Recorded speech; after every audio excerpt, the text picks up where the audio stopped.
கர்த்தராகிய இயேசு கிறிஸ்துவின் இனிய நாமத்தில் உங்கள் ஒவ்வொருவருக்கும் கிங் ஆஃப் குளோரி சபையின் அன்பின் வாழ்த்துக்கள். இப்பொழுதும் தலைமை போதகர் பாஸ்டர் வின்சென்ட் அவர்கள் வழங்கும் தேவ செய்தியை கேட்டு ஆசீர்வாதத்தை பெற்றுக் கொள்ளுங்கள். உண்மை உள்ளவன் பரிபூர்ண ஆசீர்வாதம். நீதிமொழிகள் 28வது அதிகாரம் 20வது வசனம். உண்மையுள்ள மனுஷன் பரிபூர்ண ஆசீர்வாதங்களை பெறுவான். ஐஸ்வர்யவான் ஆகிறதற்கு தீவிரிக்கிறவனோ ஆக்கினைக்கு தப்பான். நம்ம முதல் பகுதியை எடுத்துக்கொள்வோம். உண்மையுள்ள மனுஷன் பரிபூரண ஆசீர்வாதங்களை பெறுவான். இது ஒரு வாக்குத்தத்தம். ஆமென். பரிபூரண ஆசீர்வாதமே பெருசு. இதில் ஆண்டவர் என்ன தரேன்னு சொல்றாரு? பரிபூரண ஆசீர்வாதம்.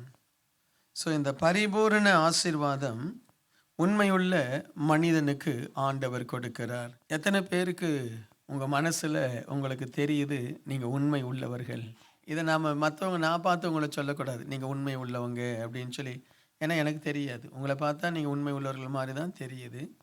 ஆனால் நம்ம மனசு நம்ம பார்த்து சொல்லணும், ஆமாம் நீ உண்மை உள்ள ஒரு மனிதன். ஸோ உண்மை அப்படின்னு சொல்லும் பொழுது நிறைய விஷயங்கள் கலந்தது. நான் பொய் பேசுறதில்ல அதனால உண்மை உள்ளவன் அப்படின்னு சொல்ல முடியாது. அது ஒரு பார்ட். பொய் பேசாமல் இருக்கிறது அது ஒரு சின்ன பார்ட். அதுவும் பொய் பேசுறதில்ல அப்படின்றது ஒரு பெரிய ரிவார்டு. அதுக்கு ஒன்றும் அவசியமே இல்லை. அது நான் பொய் பேசுறதில்ல அப்படின்னா அதுக்கு ஒரு பெரிய தலையில் கிரீடம். It's a very very simple requirement. ஒரு மனுஷன் ஆனால் பொய் பேசக்கூடாது. ஹலோ ஃபஸ்ட்டு நான் பொய்யே பேசுறதில்ல, உனக்கு தலையில் கிரீடம் வைக்க மாட்டார். அது அது அது உன்னுடைய அடிப்படை தேவை. ஆமீன். பொய் பேசுறது. ஆனால் சிலர் பொய் பேசிகிட்டே இருப்பாங்க, எதுக்கு எடுத்தாலும் பொய் பேசுவாங்க. ஸோ நான் பொய் பேசுறதில்ல அதனால் நான் உண்மை உள்ளவன், அது இல்லை. உண்மை உள்ளவன் என்பது உனக்கு தரப்படுகிற பொறுப்பு. அந்த பொறுப்பை நீ எப்படி ஹேண்டில் பண்ணுற என்ன, அவன் தான் உண்மை உள்ளவன். உனக்கு கொடுக்கப்படுற பொறுப்பை நீ எப்படி ஹேண்டில் பண்ணுற. உனக்கு ஆண்டவர் சில பொறுப்புகளை கொடுப்பார். அந்த பொறுப்பை நீ எப்படி ஹேண்டில் பண்ணுற. சமுதாயத்தில் உனக்கு சில பொறுப்புகள் உண்டு. அந்த பொறுப்பை நீ எப்படி ஹேண்டில் பண்ணுற. சர்ச்சில் உனக்கு சில பொறுப்புகள் உண்டு. அந்த பொறுப்பை நீ எப்படி ஹேண்டில் பண்ணுற. கணவனாய் உனக்கு இருக்கிற பொறுப்பு, மனைவியாய் உனக்கு இருக்கிற பொறுப்பு, விசுவாசியாய் உனக்கு இருக்கிற பொறுப்பு, பாஸ்டராய் எனக்கு இருக்கிற பொறுப்பு. ஆமீன். அந்த பொறுப்பை நாம் எப்படி அதுக்கு உண்மையாக இருக்கிறோம், எப்படி அதற்கு நாம் சேவை செய்கிறோம் என்ன, அதுதான் அவன்தான் உண்மை உள்ளவன். நிறைய பேர் உண்மை உள்ளவன் நினச்சிட்டாங்க. நான் தான் பொய் பேசுறது இல்லையே, ஸோ அதனால் நான் உண்மை உள்ளவன். இல்லை, அது ஒரு சின்ன ஒரு 5%. பொய் பேசாதவங்க எத்தனை பேர் இருக்காங்களே. தப்பு செய்துட்டு ஆமாம் நான் தப்பு செய்துட்டேன் அப்படின்னா அது நல்லதா? நான் பொய் பேசுகிறது தெரியுமா, நான் தான் தப்பு செய்தேன், நான் ஒத்துக்கிட்டேன், அதனால் நான் உண்மை உள்ளவன் ஆயிடுவேனா? இல்லை. ஸோ உண்மை உள்ளவன் என்பது உன்னுடைய கடமைகள். உன்னிடத்தில் ஒப்புவிக்கப்பட்டதை நீ எப்படி ஹேண்டில் பண்ணுற. ஆண்டவர் ஒரு 3 பேர்கிட்ட தாளந்துகளை கொடுத்தேன்னு சொல்லி ஓமை சொல்கிறாரு. ஒருத்தங்கிட்ட 5 தாளந்து, 3 தாளந்து, 2 தாளந்தா 3. எனக்கு எப்பவுமே கன்ஃபியூஸ் ஆகிடும். 2 தாளந்தா 3 தாளந்தா? நீங்கள் அப்படி தானா? 2 3 2 தாளந்து. பிரைஸ் எல்லாம். கடைசியாக ஒருத்தனுக்கிட்ட 1. ஸோ ஒருத்தன் அவன் வாங்கினதை திருப்பி தந்துட்டான். ஆனால் ஆண்டவர் அவனை பார்த்து சொல்றார், இந்த உண்மை இல்லாதவன், இவனை என்ன செய், இவங்ககிட்ட இருந்து வாங்கிடு.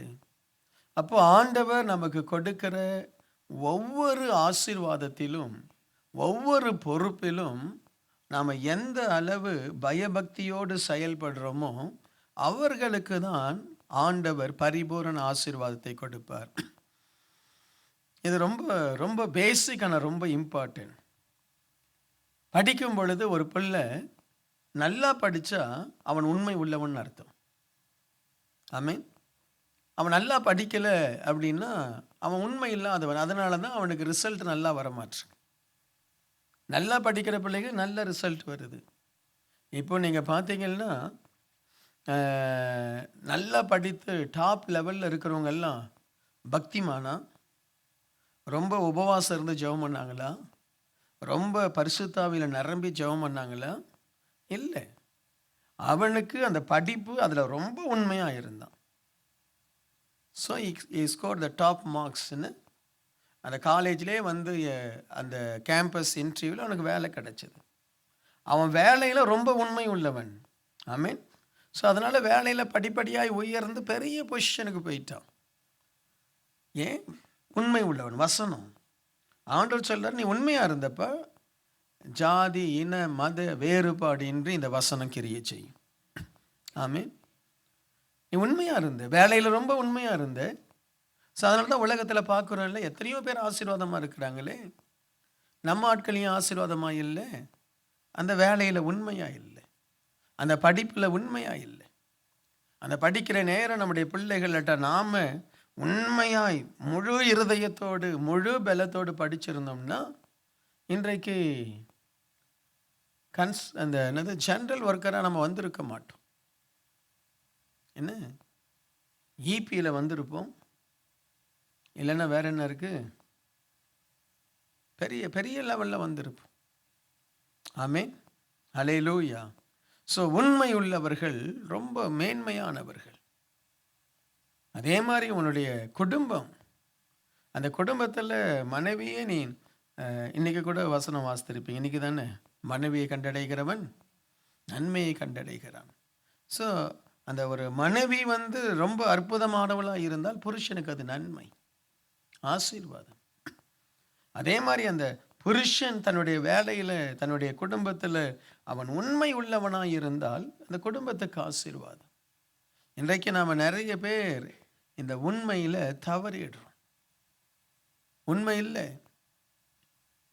இல்லை அப்படின்னா முழு உணர்வோடு நாம் நம்ம காரியத்தை செய்கிறதில்லை. உனக்கு ஒரு வேலையை ஆண்டவர் கொடுத்தார், நீ அந்த வேலை வேணும்னு சொல்லி சைன் பண்ணி அக்ரிமெண்ட் போட்டு சைன் பண்ணிட்டு அதுக்கப்புறம் தான் தெரியுது உன்னை ஏமாற்றிட்டாங்கன்னு. ஆனாலும் நீ சைன் பண்ணது தான். ஆமீன். நீ முழு இருதயத்தோடு அந்த இடத்துல வேலை செய்தால் ஆண்டவர் உன்னை பார்ப்பார். நீ உண்மையாக வேலை செய்கிறியே, உன்னை ஆண்டவர் எந்த இடத்துல வைக்கணுமோ அந்த இடத்துல உன்னை மாற்றி கொடுப்பார் ஆண்டவரே. ஸோ இன்றைக்கு இந்த உண்மை, நிறைய பேர் அந்த உண்மை என்பதை ஸ்பிரிச்சுவலாக நினைக்கிறாங்க. It is not spiritual. உண்மை உள்ளவன் பரிபூர்ண ஆசீர்வாதம் பெறுவான் என்பது இட்ஸ் நாட் ஸ்பிரிச்சுவல். இது ரொம்ப ஒரு ஆவிக்குரிய தன்மைன்னு நினைக்கிறேங்க. இது ஆவிக்குரிய தன்மை இல்லை, இது ஒரு மனுஷனுக்குள் இருக்க வேண்டிய மிக முக்கியமான ஒரு ஸ்வாபம், ஒரு அவனுடைய ஒரு குணம். ஆமீன். எதை இப்போ உங்கள் வீட்டுக்கு உண்மையுள்ள ஒரு குடும்பம் அப்படின்னும் பொழுது உங்கள் வீட்டில் போகிறீங்க, மனைவி தன் குடும்பத்தில் சந்தோஷமாய் எனக்கு ஆண்டவர் கொடுத்த குடும்பம் அப்படின்னு சொல்லி அந்த குடும்பத்தில் அப்படியே கணவனை கவனிக்கிறதுல, பிள்ளைங்களை கவனிக்கிறதுல அப்படியே பம்பரமாக சுற்றினால் அந்த குடும்பம் எவ்வளோ ஆசீர்வாதமாக இருக்கும். ஏன்னா அவள் உண்மை உள்ளவள்.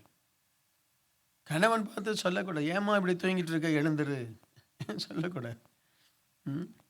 ஏன் கொஞ்சம் குளிச்சுட்டு கொஞ்சம் அழகாக இரு சொல்லக்கூடாது. அவள் உண்மை உள்ளவள் என்றால் அவளுடைய தரம் அது. அதே மாதிரி கணவன் அப்படி இருக்கணும். பிள்ளைகளை அந்த உண்மையில் பயிற்றுவிக்கணும். அடிச்சாகிலும் அவங்கள ஒழுங்குபடுத்தணும். ஒரு வயசுக்கு மேலே வந்துட்டு அவங்கள நம்ம நடந்துக்கிற முறையில் பிள்ளைக்கு தெரியணும். நான் உண்மையுள்ள பிள்ளை, நான் உண்மை இல்லாத பிள்ளை, அந்த பிள்ளைக்கு தெரியணும். அப்பா அம்மா நம்ம அந்த பிள்ளையை அப்படி ட்ரீட் பண்ணணும். அது உண்மை இல்லாமல் ஒழுங்கு இல்லாமல் இருக்கும், அதுக்கு செல்லம் கொடுத்துட்டு உட்காந்துருக்கக்கூடாது. ஒரே குழந்தையாக இருந்தாலும் சரி, என் கண்ணே மூக்கே இல்லை, அவனை உண்மை உள்ளவனாய் மாற்றணும். நீ உன்னுடைய பொறுப்புள்ளவனாய் மாற்றணும். Price the Lord. நிறைய பேர் இந்த வசனத்தை ஆவிக்குரிய ரீதியில் பார்க்குறீங்க. இந்த வசனம் ஆவிக்குரிய ரீதியில் எடுக்கக்கூடாது. இந்த வசனம் உனக்கு கொடுக்கப்பட்டதில் டூ யுவர் பெஸ்ட். ஆமீன். இருக்கீங்களா இல்லையா? சரி, இன்னைக்கு நாம் ஒவ்வொருத்தரும் ஏன் வேலை இடத்துல ஆசீர்வதிக்கப்படலை, ஏன் எனக்கு நல்ல வேலை கிடைக்கல, ஏன் என்னுடைய குடும்ப வாழ்க்கை ஆசீர்வாதமாக இல்லை, ஏன் என் வாழ்க்கையில் இவ்வளவு சஞ்சலம், இவ்வளவு போராட்டம், இவ்வளவு வேதனை? உண்மை இல்லை. அதுதான் காரணம். உண்மை இல்லை. அந்த மெய்யான உழைப்பு இல்லை. அதனால தான் இன்றைக்கு நாம் எல்லாம் அடிமட்டத்தில் இருக்கிறோம். அடிமட்டத்தில் இருக்கிறோம். இதை மட்டும் நம்ம பின்பற்றினோம்னா எங்கேயோ போயிடுவோம். அடிமட்டத்தில் இருக்கும்.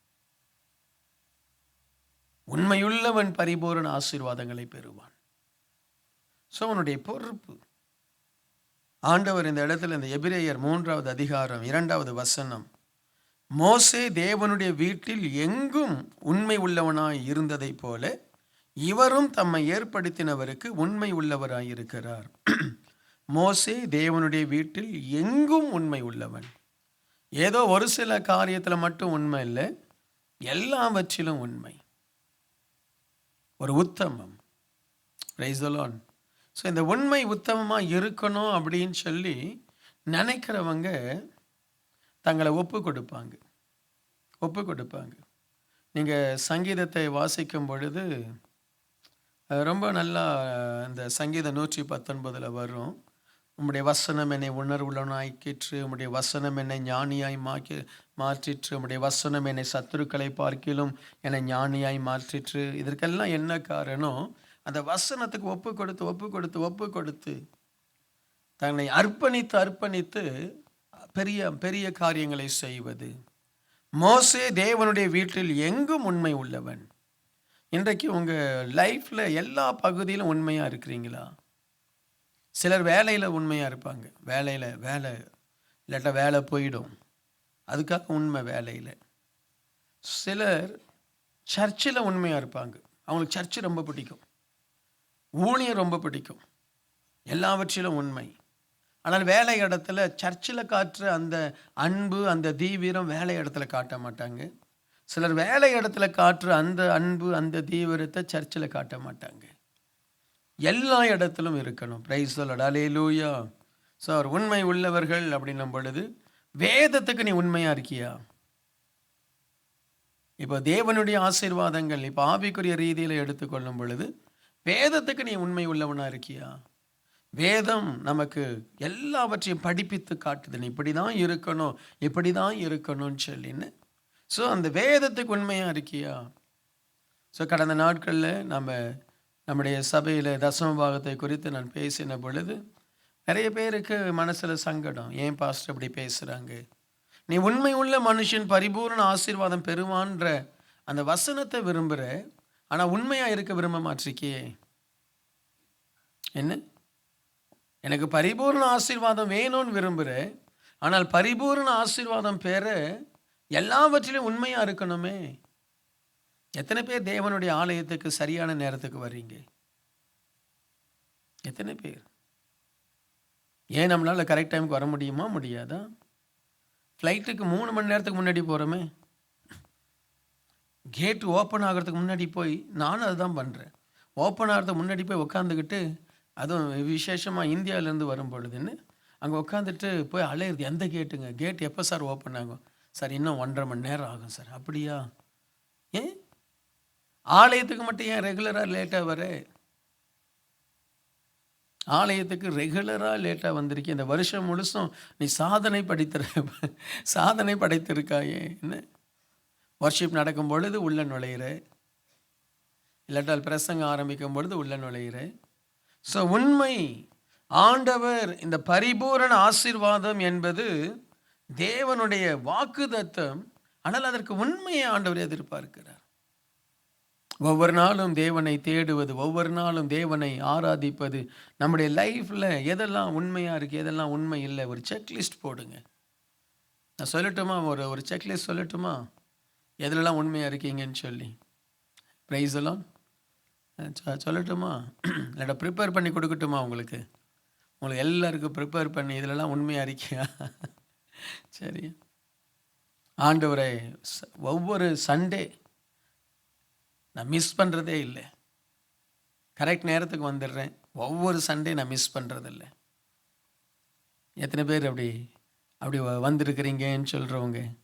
நான் லேட்டாக வந்ததில்லை பாஸ்டர், சண்டே நான் மிஸ் பண்ணதே இல்லை. வேலை நிமித்தமாக மிஸ் பண்ணியிருக்கலாம், அன்றைக்கி வேலை வந்துடுச்சு. மற்றபடி நான் கரெக்ட் டைமுக்கு வந்துடுவேன். நான் ஆராதனையில் உண்மை உள்ளவன். எத்தனை பேர் அப்படி கை தூக்க முடியும்?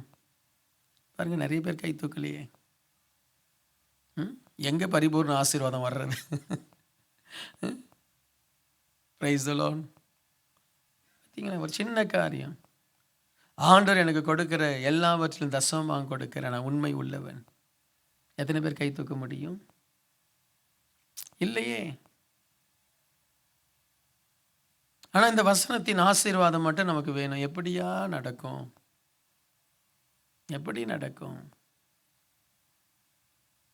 Price the Lord. நான் தினமும் ஜெபம் பண்ணுறேன், தினமும் வேதம் வாசிக்கிறேன். Price the Lord. ஆமீன். ஸோ உண்மை உள்ளவர்களாக இருங்க, கர்த்தர் ஆசீர்வதிப்பார்.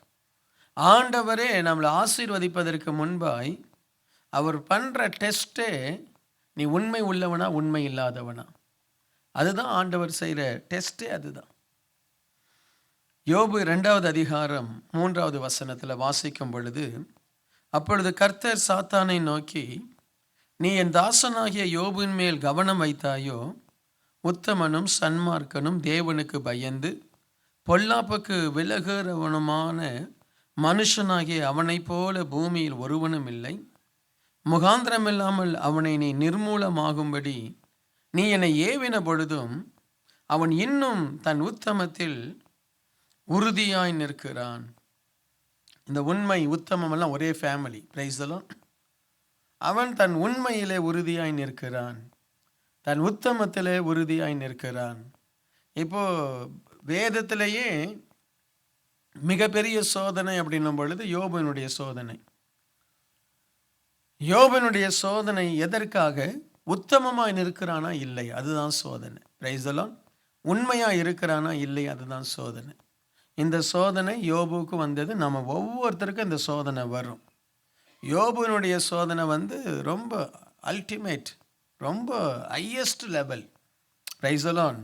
ஆனால் நம்முடைய வாழ்க்கையிலும் தேவன் ஒரு ஆசீர்வாதத்தை கொடுப்பதற்கு முன்பாய் நம்மளை சோதிக்க பார்க்கிறார். இவன் உண்மை உள்ளவன், இவனுக்கு இந்த ஆசீர்வாதத்தை கொடுக்கலாம். இவன் உத்தமமானவன், என்ன நெருக்கம் என்ன போராட்டம் வந்தாலும் என்னை நேசிப்பான், என்னை தூசிக்க மாட்டான், என் மேலே அன்பாக இருப்பான், நான் சொன்ன ஊழியத்தை செய்வார்கள், என் மேலே பிரியமாக இருப்பாங்க, என்னை விட்டு விலகி போக மாட்டாங்க. இவர்கள் உத்தமர்கள். இந்த டெஸ்ட் நடக்குது. இந்த டெஸ்ட்டை ஆண்டவர் எங்கேயோ ஏதோ ஒரு இடத்துல உன் லைஃப்பில் இந்த டெஸ்ட் நடக்கும். நீ உத்தமனா உத்தமன் இல்லையா, எங்கேயோ நடக்குது. அது பணத்தை கொடுத்து அந்த டெஸ்ட் நடக்கலாம், பணத்தை எடுத்தும் அந்த டெஸ்ட் நடக்கலாம், நல்ல சரீர சுகத்தை கொடுத்தும் அந்த டெஸ்ட் நடக்கலாம், இல்லாட்டா வியாதியை கொடுத்தும் அந்த டெஸ்ட் நடக்கலாம். எங்கேயோ ஒரு இடத்துல ஆண்டவர் உன்னை பரிசோதிக்கிறார். சில நேரத்தில் நண்பர்களை கொடுத்து பரிசோதிப்பார், சில நேரத்தில் எல்லாரையும் நம்ம விட்டு விலக்கி பரிசோதிப்பார். நீ உத்தமனா இல்லையா? உலகத்துக்கு நீ உத்தமனா இல்லையான்னு தெரியாது. உலகம் யூஸ்வலாக உன்னை என்ன செய்யும்? நீ உத்தமன் இல்லைன்னு தான் சொல்லும். ஆனால் ஆண்டவர் உன் இருதயத்தின் ஆழத்தை பார்க்கிறார். யோபுவை ஆண்டவர் பிசாசின் கரத்தில் ஒப்பு கொடுத்து ஒரே ஒரு காரியம், யோபு நீ உத்தமனா இல்லையா? அந்த உத்தமம் என்பது குழந்தைகளை விட யோபுக்கு மேன்மையாக இருந்தது. உத்தமம் என்பது யோபுனுடைய வாழ்க்கையில் அவனுடைய ஜீவியத்தை விட மேன்மையாக இருந்தது, அவனுடைய ஜீவனை விட மேன்மையாக இருந்தது. நமக்கெல்லாம் அப்படி இல்லை. நமக்கு நம்முடைய ஜீவனுக்காக உத்தமத்தை விடுவோம், நம்ம குழந்தைக்காக நம்ம எடுத்த பொருத்தனையை தூக்கி எறிவோம், நம்முடைய குடும்பத்துக்காக நம்ம செய்த பொருத்தனைகளை தூக்கி எறிவோம். யோபு அப்படி அல்ல. யோபுனுடைய வாழ்க்கையில் என்ன உபத்திரம் வந்தாலும் உத்தமனாய் நின்றான். ஆண்டவருக்கு நான் சொன்னேன், ஆண்டவருக்கு சொன்னபடியே நான் வாழ்வேன். ஆண்டவரே நீர் கொடுத்தாலும் ஸ்தோத்திரம், எடுத்தாலும் ஸ்தோத்திரம். அவர் சொல்ற வார்த்தையை பாருங்க. யோபு 13:15. அவர் என்னை கொன்று போட்டாலும் அவர் மேல் நம்பிக்கையாய் இருப்பேன், ஆனாலும் என் வழிகளை அவருக்கு முன்பாக ரூபகாரம் பண்ணுவேன். யோபனுடைய உத்தமம் என்ன? அவர் என்னை கொன்று போட்டாலும் அவர் மேல் நான் நம்பிக்கையாக இருப்பேன். என் நம்பிக்கையை மாற்ற மாட்டேன். எவ்வளோ கஷ்டம் வருது, ஒருவேளை தேவன் இல்லையோ, ஒருவேளை ஆண்டவர் பொய்யோ, ஒருவேளை கடவுள் என்பவர் ஒரு கற்பனையோ, அப்படியெல்லாம் யோபு மனசை மாத்தலை. இவ்வளோ கஷ்டம் வருது, ஆண்டவரை துதிக்காமல், ஆண்டவரை மகிமைப்படுத்தாமல், ஆண்டவரை விட்டு நான் விலகிடுவேனா? விலக மாட்டேன். அவர் என்னை கொன்று போட்டாலும் அவர் மேல் நான் நம்பிக்கையாக இருப்பேன். அது அவனுடைய உத்தமம். இன்றைக்கு நம்ம எத்தனை பேர் நம்முடைய போராட்டங்கள் மத்தியில் ஆண்டவர் மேல் வைத்திருந்த அன்பை அதிகரிக்க பண்ணினோமா, குறைத்தோமா? இல்லை, என் போராட்டத்தில், என் பிரச்சனையின் மத்தியில் நான் இன்னும் அதிகமாய் தான் ஆண்டவரை நேசித்தேன், இன்னும் அதிகமாய் தான் ஆண்டவருக்கு ஊழியம் செய்தேன், இன்னும் அதிகமாய் தான் ஆண்டவருக்கு நான் கொடுத்தேன். அது உத்தமம். Price the Lord. ஸோ இந்த வருஷத்தின் கடைசி பகுதியில் வந்திருக்கிறீங்க, உத்தமமாக நம்ம இருக்கிறோமா? Praise the lord, praise the lord. இருக்கீங்களாம்மா? யோசிங்க. உத்தமமாக இருக்கிறோமா?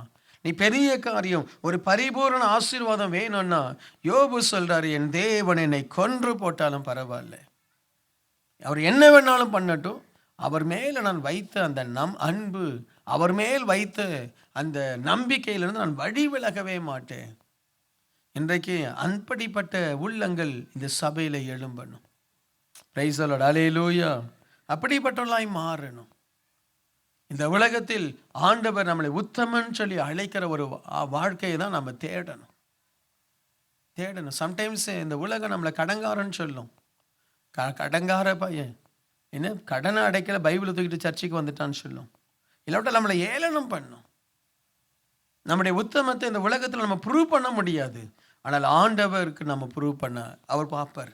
ஆமாம், என் மகன் உத்தமன், என் மகள் உத்தமல். Price the Lord. யோபு 19வது அதிகாரம் 15வது வசனம் பாருங்க. என் வீட்டு ஜனங்களும் என் வேலைக்காரிகளும் என்னை அந்நியனாய் எண்ணுகிறார்கள், அவர்கள் பார்வைக்கு நான் பரதேசியானேன். யோபுவுக்கும் தேவனுக்கும் இடையிலுள்ள அந்த உறவுக்கு ஏற்பட்ட அந்த சோதனையில், என் வீட்டு ஜனங்களும் என் வேலைக்காரிகளும் என்னை அந்நியனாய் எண்ணுகிறார்கள், என்னை ஒரு பரதேசியாய்.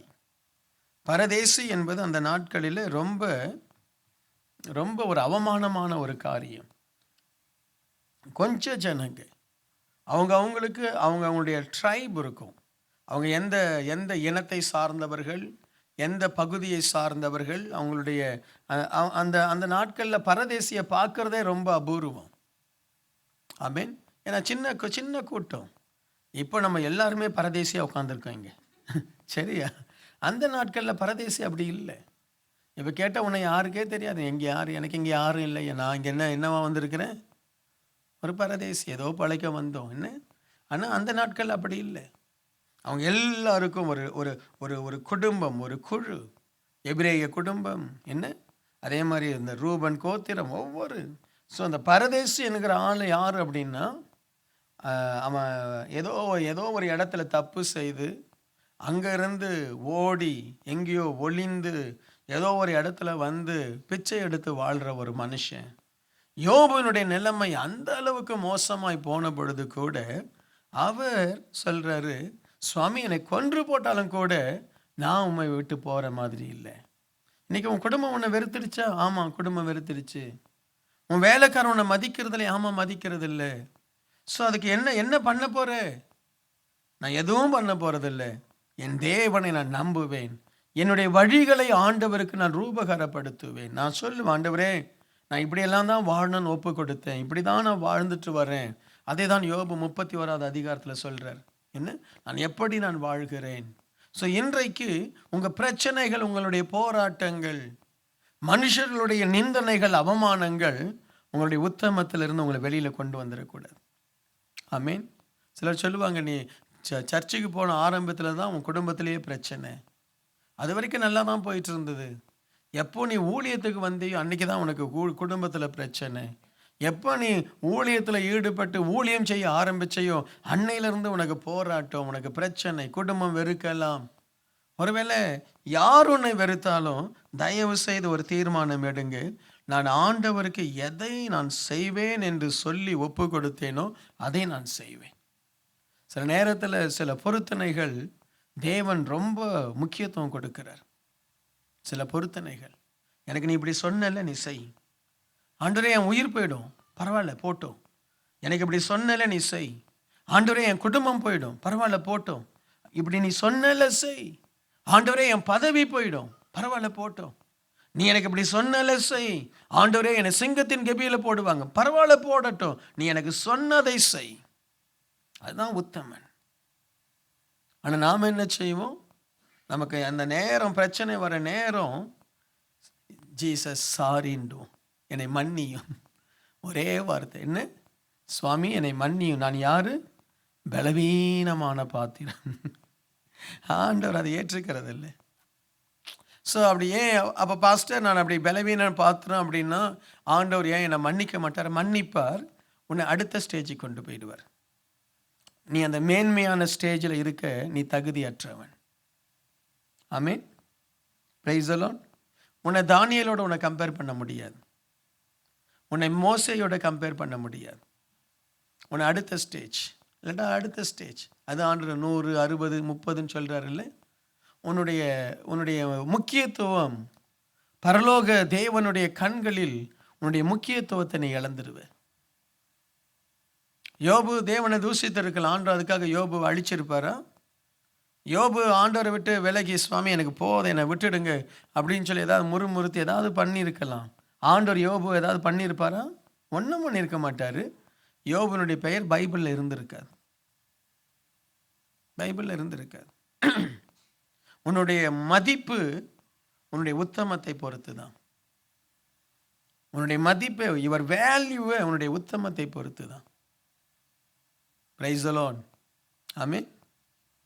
இப்போ உங்களை நான் சபையில் உங்களை நான் மதிக்கணும் அப்படின்னா நீங்கள் எவ்வளோ காணிக்க கொடுக்குறீங்கன்னு இல்லை, எவ்வளோ உத்தமமாக இருக்கிறீங்க, சபைக்கு எவ்வளோ உத்தமமாக இருக்கிறீங்க. Price the Lord. சபைக்கு எவ்வளோ நீங்கள் ஆசீர்வாதமாக இருக்கிறீங்க, நீங்கள் எந்த அளவு தேவனோடு கூட பண்ணின உடன்படிக்கையில் நீங்கள் நிற்கிறீங்க.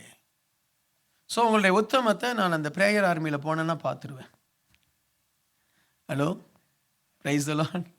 அந்த பிரேயர் ஆர்மியில் போய் நான் நின்னேன்னா உங்கள் உத்தமம் எனக்கு தெரியும். பிரேயர் ஆர்மியில் எத்தனை பேர் அந்த நாள் அந்த லிஸ்ட்டோடு கூட போய் அன்றைக்கு போய் இந்த நின்னேன்னா தெரியும். நீ உத்தமமான லீடரா, நீ உத்தமமான பிரேயர் டீமா தெரியும். உத்தமம் ரொம்ப முக்கியம். நம்ம நிறைய பேர் நினைக்கிறோம் இதெல்லாம் நம்ம சொல்லிட்டு மாறிடுறோமே. என்ன நடக்கும்? ஒன்றும் நடக்காது. கர்த்தர் உன்னை ஒன்றும் தண்டிக்கலாம் மாட்டார், உன்னுடைய மதிப்பு குறைஞ்சிடும். Praise the lord. எத்தனை பேருக்கு மதிப்பு வேணும், இல்லாட்ட மதிப்பு குறையணும்? சொல்லுங்க. நீ மதிக்கப்படணுமா? தேவன் உன்னை மதிக்கணுமா? உத்தமனாயிரு. இந்த உலகம் உன்னை மதிக்கணுமா? உத்தமனாயிரு. தன் வேலையில ஜாக்கிரதை உள்ளவன், உத்தமம் உள்ளவன் ராஜாக்கு முன்பாய் நிற்பான். Price the Lord. இன்றைக்கு நம்முடைய ஆலயத்தில் உத்தமர்கள் தேவை. அவங்க தான் தூணாய் நிற்பார்கள். சில ஆட்களை ரொம்ப பேசுவாங்க, உத்தமம் இருக்காது. அப்படியே பாஸ்டர் அதை பண்ணிடலாம், இதை பண்ணிடலாம், அப்படியாக்கும் இப்படியாக்கும், உத்தமம் இருக்காது. புயல் அடித்தா ஓடிடுவாங்க, கடல் கொந்தளிச்சா ஓடிடுவாங்க. எப்பொழுது அந்த ஸ்திரத்தன்மை, நான் சொல்லிட்டு நான் நிற்பேன், அந்த ஸ்திரத்தன்மை.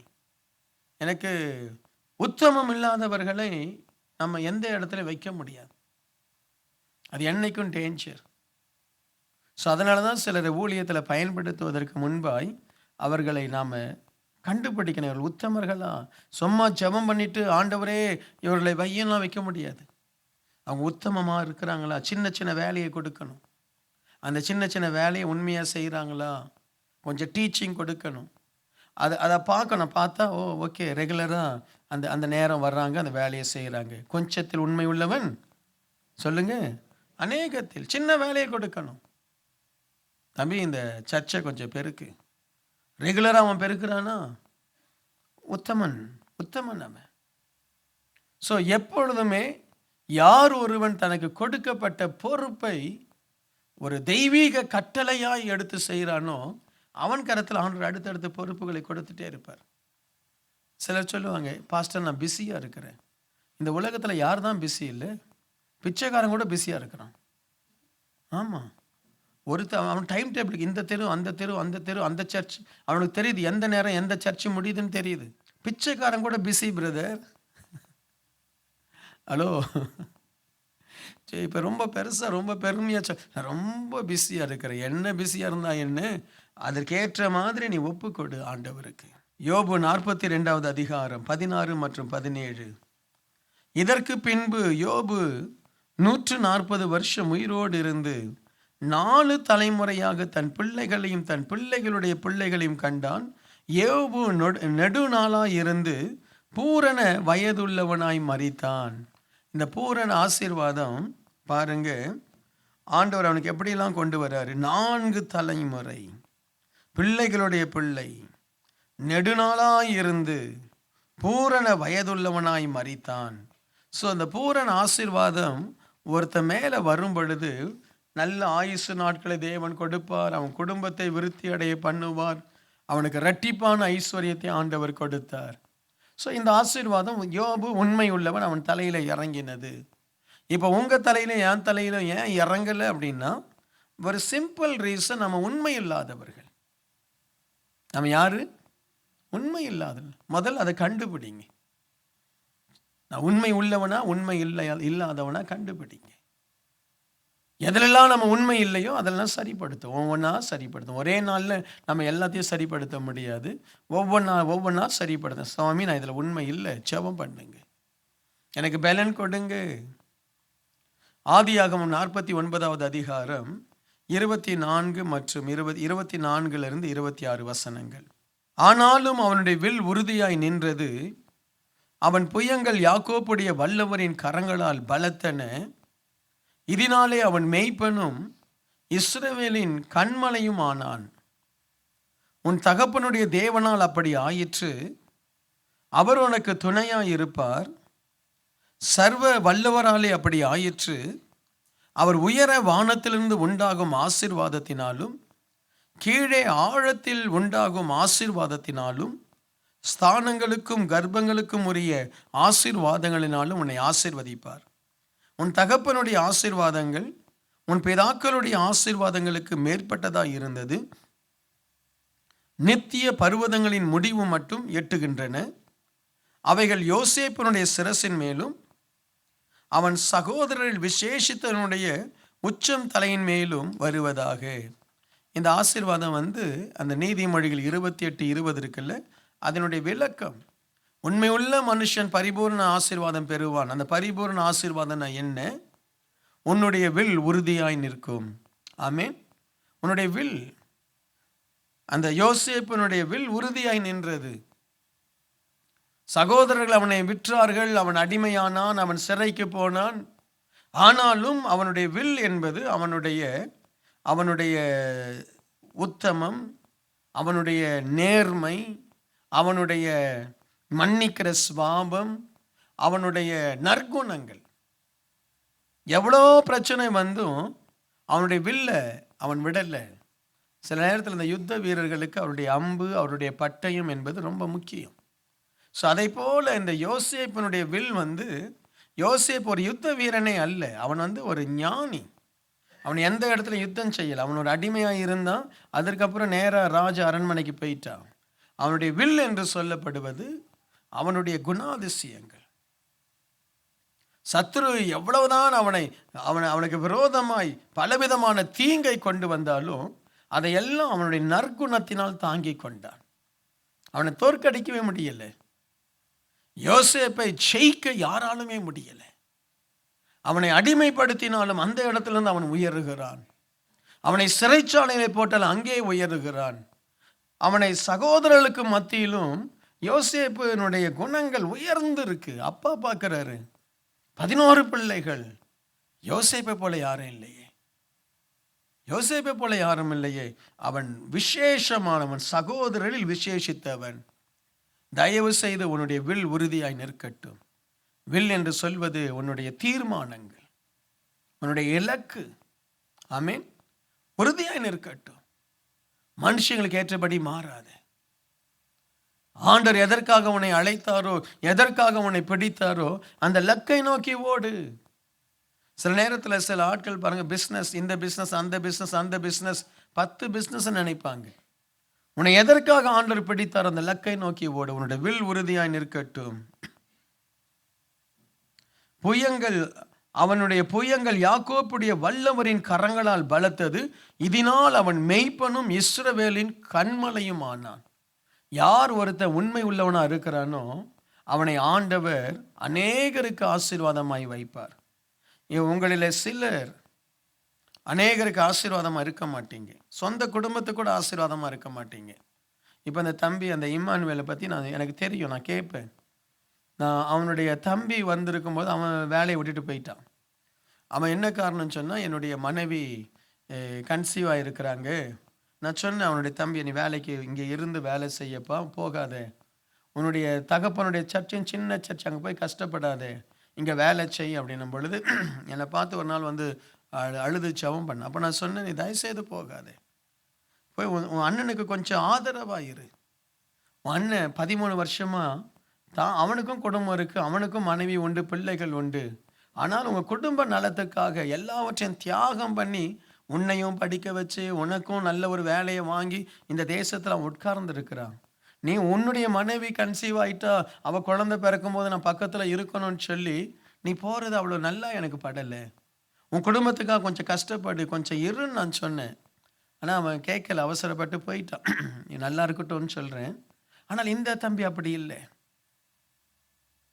எப்படியாகிலும் தான் குடும்பம், தன்னுடைய சகோதரர்கள் எல்லாம் முன்னுக்கு வரணும்னு சொல்லி அவன் கல்யாணம் ஆகிறதுக்கு முன்னாடியிலேருந்து எனக்கு தெரியும், இங்கே வந்து நிற்கிறான் பாருங்க.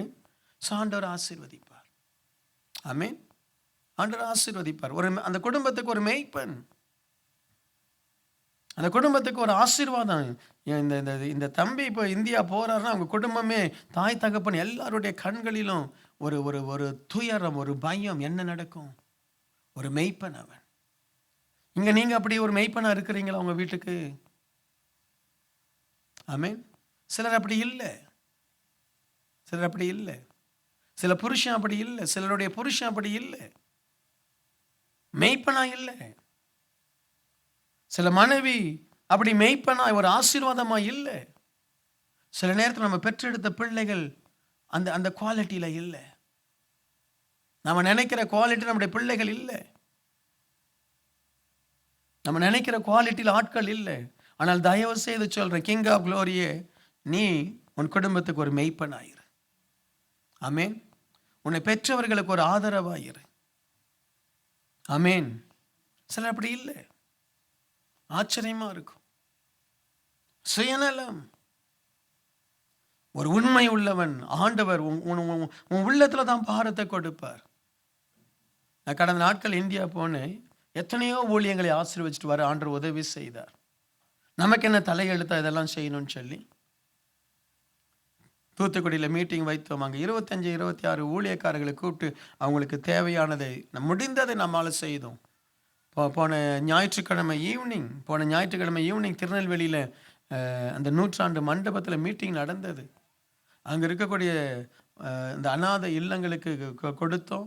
அங்கே 25-26 ஊழியக்காரர்களை கொண்டு வந்து அவங்களை ஆசீர்வதித்தேன். ட்ரெஸ்ஸை கொடுத்து அவங்களுக்கு நல்ல ஒரு காணிக்கை கொடுத்து அனுப்பினோம். இன்னும் ஒரு ஊழியக்காருக்கு நான் இருக்கும் பொழுதே அவருடைய சர்ச்சை கட்டுறாங்க, கொஞ்சம் பணத்தை கொடுத்துட்டு வந்திருக்கிறோம். இது ஏன் நம்ம செய்கிறோம்? நம்ம சபைகளுக்கு மெய்ப்பனா இருக்கணும். கிங் ஆஃப் க்ளோரி மட்டும் அல்ல, எந்த எந்த இடத்துல எந்த ஜனங்களுக்கு தேவை இருக்கோ அங்கே ஆசீர்வதியும். நான் ஆண்டவர்கிட்ட கேட்குறதே, நான் எனக்கு எவ்வளவு காணிக்கை வந்தாலும் எல்லாவற்றையும் சர்ச் அக்கௌண்ட்டில் கொண்டு வரேன். இந்தியாவில் கூட நான் ஒரு மீட்டிங்கில் போன உடனே எனக்கு ஒரே நாளில் ஒரு மீட்டிங்கில் 50,000 ரூபாய் எனக்கு காணிக்கை வந்தது, செக் மூலமாய். அதெல்லாம் அப்படியே கொண்டு போய் என்னுடைய ட்ரஸ்ட்டுக்கிட்ட கொடுத்துட்டு வந்தேன். நான் எடுக்கிறது எனக்குன்னு ஒரு சம்பளம் போதும். அந்த சம்பளத்தில் தான் நான் வாழ்கிறேன். தேவையான அளவுக்கு சம்பளம், ரொம்ப கஷ்டப்படுறதில்ல, நல்ல தேவையான அளவுக்கு ஒரு சம்பளம், ரொம்ப லக்ஸரியஸ் சம்பளம் இல்லை, தேவையான அளவுக்கு ஒரு சம்பளம். அதுக்கு மிஞ்சி எனக்கு வர்றது எனக்கு வேண்டாம். நான் சம்பாதிக்கிறதுக்காக ஊழியத்துக்கு வந்தேன், சம்பாதிக்க வரல. நான் ஊழியத்துக்கு வந்தது தேவனுக்கு ஒரு மெய்ப்பனாய், சபைக்கு ஒரு மெய்ப்பனாய் இருக்க. ஸோ அதனால என் மூலமாய், நம்ம மூலமாய் சபைகள் ஆசீர்வதிக்கப்படட்டும், குடும்பங்கள் ஆசீர்வதிக்கப்படட்டும். நீங்களும் தயவு செய்து மெய்ப்பனாய் இருங்க. அவன்தான் பரிபூர்ண ஆசீர்வாதத்தை பெறுவான். அவனை ஆண்டவர் மெய்ப்பனாய் நிறுத்தினார். உன் தகப்பனுடைய தேவனாலே அப்படி ஆயிற்று. 25 வசனம். அவர் உனக்கு துணையாயிருப்பார். உன் தகப்பனுடைய தேவனால் அப்படி ஆயிற்று. அவர் உனக்கு துணையாயிருப்பார். சர்வ வல்லவராலே அப்படி ஆயிற்று. அவர் உயர வானத்திலிருந்து உண்டாகும் ஆசீர்வாதங்களினாலும் கீழே ஆழத்தில் உண்டாகும் ஆசீர்வாதத்தினாலும் ஸ்தானங்களும் கர்ப்பங்களுக்கும் உரிய ஆசீர்வாதங்களினாலும் உன்னை ஆசீர்வதிப்பார். ஐயா, நீ உத்தமனாய் இருந்தா இந்த ஆசீர்வாதம் உன் தலையில இறங்கும்.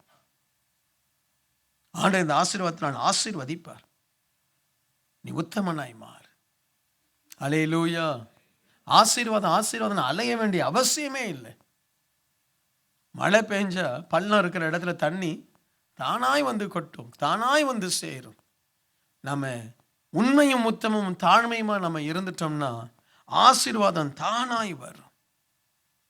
நான் ஒன்றும் இல்லாமல் தானே இந்த ஊழியத்தை ஆரம்பித்தேன். 15 பேரோட தானே ஆரம்பிக்கப்பட்டது. என்ன? ஏன்? தேவன் என்னுடைய உத்தமத்தை பார்க்கிறார். இந்த கையில் இருக்கக்கூடிய உத்தமத்தை ஆண்டவர் பார்க்கிறார். அதனால தான் ஆண்டவர் காணிக்கை கொடுக்கிறார், அள்ளி கொடுக்கிறார், ஆசீர்வதிக்கிறார். போற இடத்துல ரெட் கார்பெட் போட்டு ஆண்டவர் என்னை வரவேற்கிறார். ஏன்னா என் கை உத்தமமா இருக்கு. இந்த கையில யாருடைய பணத்தையும் அபகரிக்கவும் இல்லை, யாருடைய பணத்தையும் நான் விரும்பினதே இல்லை. பண ஆசை எனக்கு இல்லைன்னு சொல்லி தேவ சமூகத்தில் சொல்றேன். பொருளாசை கிடையாது. என் ஆண்டவருக்கு உத்தமனா இருக்கணும், அதுதான் என்னுடைய ஆசை. கண்ணை மூடும் பொழுது ஒரு உத்தமன் இந்த ஊழியத்தை செய்து ஒரு ஆண்டவருடைய சமூகத்துக்கு போய் சேர்ந்தான்னு சொல்லி ஒரு உத்தமன் என்று பெயர் வாங்கணும். மற்றதெல்லாம் தானா வரும். கை வைக்கிற இடத்துல ஆசீர்வாதம் வரும், போற இடத்துல ஆசீர்வாதம் வரும், கால் வைக்கிற இடத்துல ஆசீர்வாதம் வரும். அன்னைக்கு ஒரு வீட்டில் போய் ஜெபம் பண்ணிட்டு போனோம், பெரிய பணக்கார். அந்த அம்மா சொல்றாங்க, பாஸ்டர் நீங்கள் வந்துட்டு போனீங்க, என்னுடைய பேக் பெயின் எல்லாம் போயிடுச்சு. எத்தனையோ ரொம்ப கஷ்டப்பட்டுட்டு இருந்தேன், பேக் பெயின் போயிடுச்சு. ஆசீர்வாதமா இருக்கிறோம். என்னுடைய ட்ரஸ்டி சொல்றாரு, பாஸ்டர் கிங் ஆஃப் க்ளோரிக்கு வந்த நாள்ல இருந்து ஆசீர்வாதம், எங்கெங்க இருந்தோ பிஸ்னஸ் வருது, ஆசீர்வாதம். ஏன்? உத்தமர்கள் இருக்கிற இடம் அப்படிதான் இருக்கும். நீ உத்தமமா மாறிப்பாரு. ஒரு சபைக்கு உத்தமமா இரு, ஒரு ஊழியன் கீழே உத்தமமா இரு, ஆண்டவருக்கு கொடுக்கறதுல உத்தமமா இரு, உன்னுடைய குடும்ப காரியத்துல உத்தமமா இரு. ஆமென், அல்லேலூயா. உத்தமமான ஒரு வாழ்க்கையை வாழுங்க. 26வது வசனம். உன் தகப்பனுடைய ஆசீர்வாதங்கள் என் பிதாக்களுடைய ஆசீர்வாதங்களுக்கு மேற்பட்டதாக இருந்தது. நித்திய பர்வதங்கள் முடியும் மட்டும் எட்டுகிறது. அவைகள் யோசேப்பனுடைய சிரசின் மேலும் தன் சகோதரனில் விசேஷித்தனுடைய உச்சம் தலையின் மேலும் இருப்பதாக. சில ஆசீர்வாதங்கள் விசேஷமானவர்களுக்கு. சொல்லுங்க, சில ஆசீர்வாதங்கள் யாருக்கு? நீ விசேஷமா இருந்தா உனக்கு சில ஆசீர்வாதம். நீ இல்லைன்னா நீ என்ன பண்ணாலும் உனக்கு கிடையாது, என்ன பண்ணாலும் உனக்கு கிடையாது. விசேஷமாய் மாறணும். தாழ்மையா விசேஷமா மாறு. ஆமீன். சும்மா நானும் தாழ்மையா இருக்கிறேன், தாழ்மையா விசேஷமா காலில் விழு, தேவ சமூகத்தில் விழு, தாழ்மையா நட. தாழ்மையில விசேஷமா இருக்கு, அதுக்கு ஒரு ஆசீர்வாதம். அன்பு பாராட்டுவதில் விசேஷமா இரு. உன்னை நேசிக்கிறாங்களே இல்லையோ, ஜஸ்ட் லவ் தம். எதிர்பார்க்காத ஒரு அன்பு. ஆமீன். எதிர்பார்க்காத. அவங்க கையில கத்தியை இப்படி வச்சுட்டு தான் நிற்பாங்க, நீ அன்பு காட்டு. அன்பில விசேஷமா இருக்கியா, அதற்குன்னு ஒரு ஆசீர்வாதம். ஜெபமா, ஜெபத்துல விசேஷமா இருக்கியா, அதற்கு ஒரு ஆசீர்வாதம். ஊழியத்துல விசேஷமா இருக்கியா, அதற்கு ஒரு ஆசீர்வாதம். பிரைஸ் தி லார்ட், அல்லேலூயா. பரிசுத்தத்துல விசேஷமா இருக்கியா, அதற்கு ஒரு ஆசீர்வாதம். தேவன் விசேஷமானவர்களை தேடுகிறார். விசேஷமாக மாறிடணும். சும்மா இந்த ஆவரேஜாக அப்படியே நீச்சல் அடிச்சுட்டு இருக்கக்கூடாது. குட் கேரக்டர், ஒரு அமைதி, ஒரு சாந்தம். Price the Lord. யார் மேலேயும் வெறுப்பு வைக்கக்கூடாது, யார் மேலேயும் கசப்பு வைக்கக்கூடாது. விசேஷம் நான் மாறிப்பார். உன்னை பார்த்தா சொல்லணும், இந்த மனுஷன் விசேஷமானவர். சில நேரத்தில் நம்மளை பற்றி தீமையாக சொல்லக்கூடிய ஆட்களும் இருப்பாங்க. அதனால் உனக்கு தெரியணும், உனக்கு நீ யார் என்று உனக்கு தெரியணும். நான் ஆண்டவருடைய சமூகத்தில் இந்த விஷயத்தில் தேவனுக்கு நான் உண்மை முத்தமாக இருக்கிறேன். Praise the lord. ஹல்லேலூயா. அப்போ ஆண்டவர் பரிபூர்ண ஆசீர்வாதத்தை கொடுப்பார். 2017 போகிறதுக்கு முன்னாடி இந்த நாட்களில் கொஞ்சம் உங்களை பரிசோதனை பண்ணுங்க. உனக்கு ரொம்ப முரட்டு சுபாவம், கோபம், எரிச்சல், சிலரை மன்னிக்கவே முடியலை, ஏதோ ஒரு என்ன சொல்றது, ஏதோ ஒரு வல்லமை எப்பொழுதும் உன்னை ஆட்கொண்டு இருக்கு. எப்பவுமே நீ துக்கமாக இருக்கிற, இல்லாட்டா எரிச்சலாக இருக்கிற, இல்லாவிட்டால் ஏதோ ஒன்று உன்னை அலக்களிக்கிறது. உன் தலையில் எப்படி ஆண்டவர் பரிபூர்ண ஆசீர்வாதத்தை வைப்பார்? ஆமென். இன்னைக்கு நிறைய பேர் தலையில் பரிபூர்ண ஆசீர்வாதம் இல்லை. ஏதோ கொஞ்சம் அப்படி ஆசீர்வாதமாக இருக்கிற மாதிரி காட்டுறாங்க, அவ்வளோதான். பரிபூர்ண ஆசீர்வாதம் இல்லை. உண்மை உள்ளவன் பரிபூர்ண ஆசீர்வாதத்தை பெறுவான். Praise the lord. ஹல்லேலூயா. ஆண்டவருக்கு உண்மையாக இருங்க. பெற்ற தாய் தகப்பனுக்கு உண்மையாக இருங்க. கிங் ஆஃப் க்ளோரி சபைக்கு உண்மையாக இருங்க. ஆமென். பாஸ்டருக்கு உண்மையாக இருக்கணும். இந்த சபைக்கு நீங்கள் வர்றீங்க அப்படின்னா பாஸ்டருக்கு கூட உண்மையாக இருக்கணும். அதுதான் ஆவிக்குரிய கட்டளை. ஆமென். சபைக்கு உண்மையாக இருக்கணும். ஆண்டவருடைய ஊழியத்தில் உங்கள் கையில் ஒரு ஊழியம் கொடுத்தா அதை உண்மையாக செய்யுங்க. அதை ஆண்டவர் பார்ப்பார். அப்பொழுது பரிபூர்ண ஆசீர்வாதம் வரும். இந்த வசனத்தை வச்சு நான் உங்களை ஆசீர்வதிக்க விரும்புகிறேன். அப்படியே கண்களை மூடி ஆண்டவருடைய சமூகத்தில் அப்படியே எல்லாரும் 2 கரங்களை ஆண்டவருக்கு நேராய் உயர்த்தி இந்த வருஷத்தின் கடைசியில், சுவாமி என்னை ஆசீர்வதியும் என்று சொல்லி செபியுங்க. நான் உத்தமனாய் மாறுவேன், நான் உண்மை உள்ளவனாய் மாறுவேன். என்னை நம்புங்க ஆண்டவரே. என் குடும்பத்துக்கு நான் உத்தமமாய் இருப்பேன், என் வேலை இடத்துல உத்தமமாய் இருப்பேன், என்னுடைய எஜமானனுக்கு உத்தமனாய் இருப்பேன், இந்த கிங் ஆஃப் க்ளோரி ஆலயத்துக்கு நான் உத்தமமாய் இருப்பேன், எனக்கு கொடுத்த ஊழியக்காரனுக்கு நான் உத்தமமாய் கீழ்ப்படிந்து அவர் தருகிற ஊழியத்தை நான் செய்வேன் என்று ஒப்பு கொடுத்து பாருங்களேன். திரும்ப அந்த வசனத்தை நான் வாசிக்க போகிறேன். எல்லாரும் உங்களுடைய வலது கரத்தை உங்கள் தலை மேலே வைத்து ஜெபம் பண்ணுங்க. உங்களுடைய வலது கரத்தை தலைமேல் வைத்து. ஆனாலும் அவனுடைய வில் உறுதியாய் நின்றது, அவன் புயங்கள் யாக்கோபுடைய வல்லவரின் கரங்களால் பலத்தது. இதனால் அவன் மேய்ப்பனும் இஸ்ரவேலின் கண்மலையும் ஆனான். உன் தகப்பனுடைய தேவனால் அப்படி ஆயிற்று, அவர் உனக்கு துணையாய் இருப்பார். சர்வ வல்லவரால் அப்படி ஆயிற்று, அவர் உயர வானத்திலிருந்து உண்டாகும் ஆசீர்வாதங்களினாலும் கீழே ஆழத்தில் உண்டாகும் ஆசீர்வாதங்களினாலும் ஸ்தானங்களும் கர்ப்பங்களுக்கும் உரிய ஆசீர்வாதங்களினாலும் உன்னை அவர் ஆசீர்வதிப்பார். உன் தகப்பனுடைய ஆசீர்வாதங்கள் என் பிதாக்களுடைய ஆசீர்வாதங்களுக்கு மேற்பட்டதாக இருந்தது. நித்திய பர்வதங்கள் முடியும் மட்டும் எட்டுகின்றன. அவைகள் யோசேப்பினுடைய சிரசிலும் தன் சகோதரனில் விசேஷித்தவன் உச்சம் தலையிலும் வருவதாக. இந்த ஆசீர்வாதங்கள் இந்த சபையிலும் இந்த நிகழ்ச்சியை நேரடியாய் பார்க்க போகிற ஒவ்வொருவருடைய தலையிலும் உச்சம் தலையிலும் இறங்குவதாக.